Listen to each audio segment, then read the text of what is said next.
Ladies and gentlemen, the President of the United States.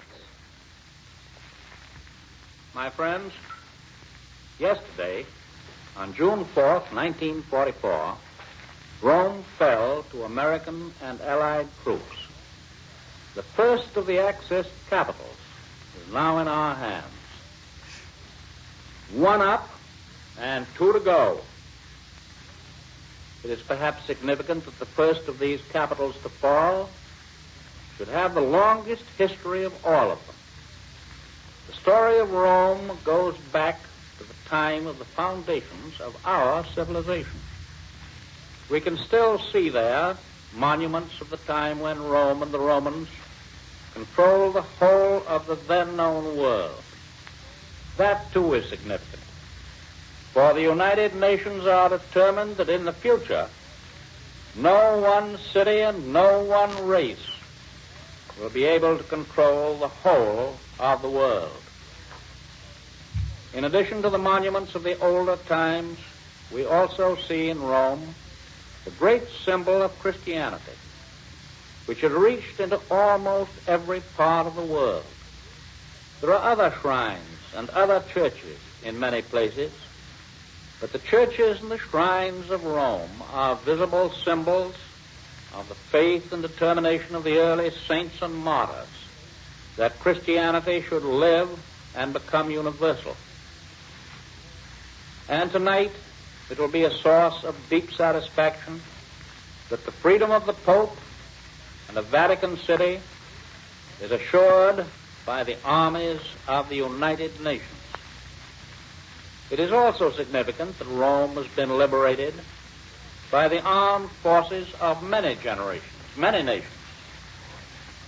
The American and British armies who bore the chief burdens of battle found at their side our own North American neighbors, the gallant Canadians, the fighting New Zealanders from the far South Pacific, the courageous French and the French Moroccans, the South Africans, the Poles, and the East Indians. All of them fought with us on the bloody approaches to the city of Rome.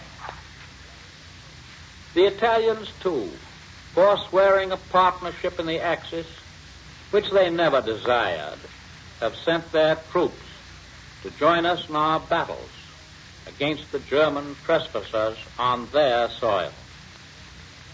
The prospect of the liberation of Rome meant enough to Hitler and his generals to induce them to fight desperately at great cost of men and materials and with great sacrifice to their crumbling eastern line and to their western front. No thanks are due to them if Rome was spared the devastation which the Germans wreaked on Naples and other Italian cities. The Allied generals maneuvered so skillfully that the Nazis could only have stayed long enough to damage Rome at the risk of losing their armies.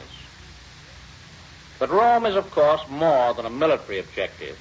Ever since before the days of the Caesars, Rome has stood as a symbol of authority. Rome was the Republic. Rome was the empire. Rome was and is, in a sense, the Catholic Church. And Rome was the capital of a united Italy. Later, unfortunately, a quarter of a century ago, Rome became the seat of fascism and, still later, one of the 3 capitals of the Axis. For this quarter century, the Italian people were enslaved. They were degraded by the rule of Mussolini from Rome. They will mark its liberation with deep emotion. In the north of Italy, the people are still dominated, threatened by the Nazi overlords and their fascist puppets. Somehow in the back of my head, I still remember a name, Mussolini. Our victory comes at an excellent time. while our allied forces are poised for another strike at Western Europe, and while the armies of other Nazi soldiers nervously await our assault. And in the meantime, our gallant Russian allies continue to make their power felt more and more. From a strictly military standpoint, we had long ago accomplished certain of the main objectives of our Italian campaign. The control of the islands, the major islands, the control of the sea lanes of the Mediterranean, to shorten our combat and supply lines, and the capture of the airports, such as the great airports of Foggia, south of Rome, from which we have struck telling blows on the continent, the whole of the continent, all the way up to the Russian front. It would be unwise to inflate in our own minds the military importance of the capture of Rome. We shall have to push through a long period of greater effort and fiercer fighting before we get into Germany itself.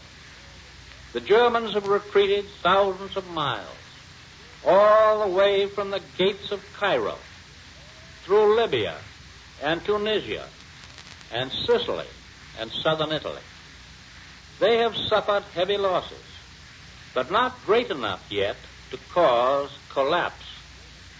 Germany has not yet been driven to surrender. Germany has not yet been driven to the point where she will be unable to recommence world conquest a generation hence. Therefore, the victory still lies some distance ahead. That distance will be covered in due time. Have no fear of that. But it will be tough, and it will be costly, as I have told you many, many times. In Italy, the people had lived so long under the corrupt rule of Mussolini that in spite of the tinsel at the top, you have seen the pictures of him, their economic condition had grown steadily worse. Our troops have found starvation, malnutrition, disease, a deteriorating education, a lowered public health, all byproducts of the fascist misrule. The task of the Allies in occupation has been stupendous. We have had to start at the very bottom, assisting local governments to reform on democratic lines. We have had to give them bread to replace that which was stolen out of their mouths by the Germans. We have had to make it possible for the Italians to raise and use their own local crops. We've had to help them cleanse their schools of fascist trappings.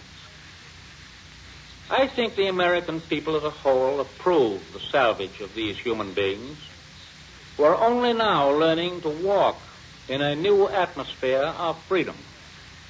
Some of us may let our thoughts run to the financial cost of it. Essentially, it is what we can call a form of relief. And at the same time, we hope that this relief will be an investment for the future, an investment that will pay dividends by eliminating fascism, by ending any Italian desires to start another war of aggression in the future. And that means that there are dividends which justify such an investment because they are additional supports for world peace.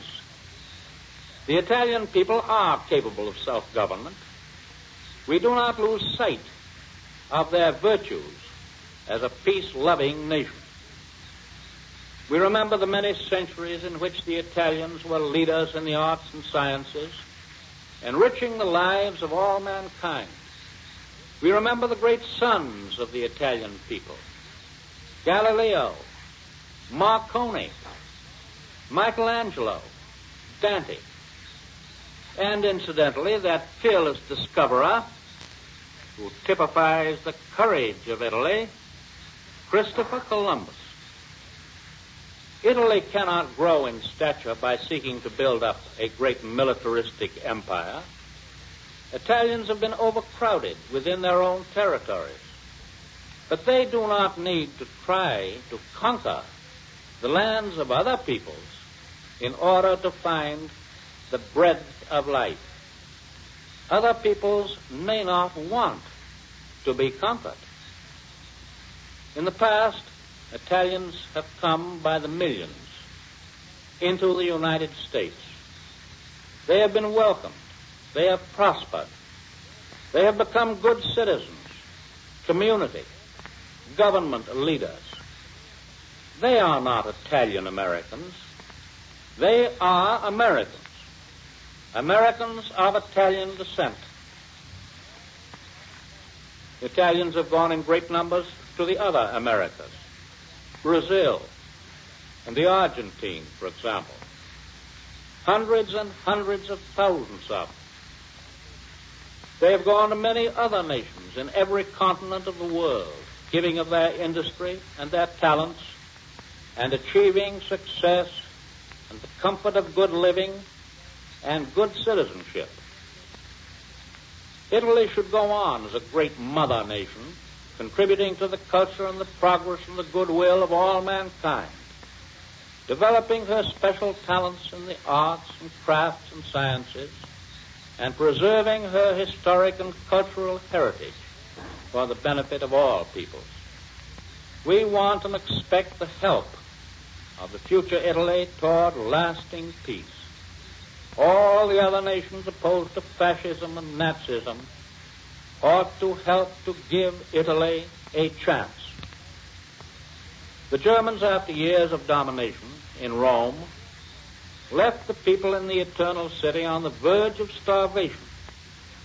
We and the British will do and are doing everything we can to bring them relief.